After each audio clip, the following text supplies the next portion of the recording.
ইংলিশটা যে কত সুন্দর এবং কত ইজি, একে অ্যাকচুয়ালি কেন ইংলিশটা আজ ইন্টারন্যাশনাল ল্যাঙ্গুয়েজ পরিণত হয়েছে তারই একটা এক্সাম্পল আমি তোমাদের দিয়ে বোঝাচ্ছি। তো দেখো ডিয়ার স্টুডেন্ট, কিছু ওয়ার্ডের সঙ্গে আমরা এস লেটার যুক্ত করলেই কিন্তু আমরা নতুন নতুন অর্থ পেয়ে যাই, ঠিক আছে। যেমন দেখো এক নম্বর আমি একটা কিছু এক্সাম্পল দিয়ে বোঝাচ্ছি।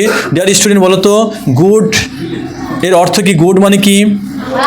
Yes, good. আমরা বলেন গুড বয়, তাহলে গুড অর্থ হচ্ছে ভালো। এই গুডের সঙ্গে যদি আমরা কি যুক্ত করি? ইয়েস, এই দেখো এই গুডের সঙ্গে তুমি এস যুক্ত করো তাহলে হয়ে যাচ্ছে গুডস, যার অর্থ হচ্ছে মালপত্র। কি বললাম? মালপত্র। ওকে, তাহলে দেখো ঠিক অনুরূপভাবে দেখো আমরা আরও কিছু ওয়ার্ড পাচ্ছি, যেমন নিউ। নিউ মানে কি? নিউ মানে হচ্ছে নতুন। আমরা সকলেই জানি যে নতুন। এই নিউ এর সঙ্গে আমরা যদি এস যুক্ত করি তাহলে কি হচ্ছে? নিউজ। তাহলে কি হচ্ছে?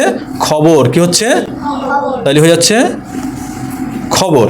দেখো কত ইজি, ইংলিশে কত সুন্দর আর কত ইজি একটা